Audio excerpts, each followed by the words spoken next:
So if we look at your confidence level, as soon as you left knowing, oh, it's tough out there, to I'm now getting some strings to my bow, where was your confidence level before you started doing the work experience, and where would you say you are now?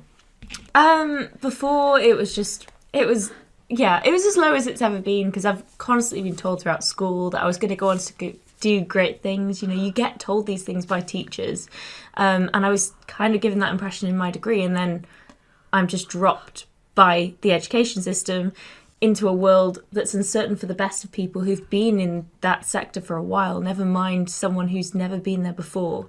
Whereas now I feel like I've got a bit of direction. You know, I found that I can apply myself in different ways that I never even considered before. And that, having those extra strings to my bow is, you know, it might not get me a job immediately after the pandemic, but it's going to make me stand out in the future, I hope. And at least now when I get into an interview, if I get an interview, that I have something to chat about, as you said. I've got, you know, areas of interest that hopefully are going to be applicable to that position that I'm going for. Wonderful. And I think you made a really valid point there, Alice, by saying that, you know, you kind of dropped from the education system into the big wild world of the commercial world and business. And it is just so different. And my message to everyone out there is it is wildly different moving from education to the commercial world. And it's wildly different if you work in public sector to the private sector.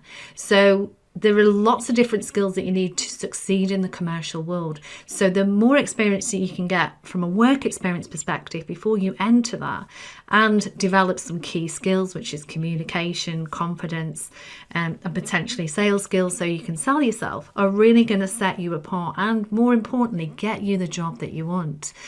Because if you can be selective about the job you want, not only are you going to get more money, but you're going to follow your passion and you're going to fast track that success so much quicker.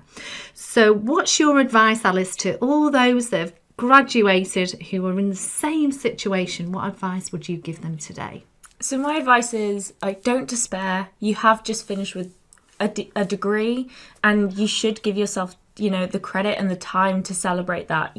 You don't need to rush into pursuing a career, because at the end of the day, we haven't had those like important celebratory moments in university, so we kind of need to capitalize on those first, but also be considerate that your degree alone isn't going to set you apart from everyone else. You know, there's so many CVs that employers have to sift through, and you have to have something on there that's going to make you stand apart, and then put your CV aside away from everyone else's because you stand out.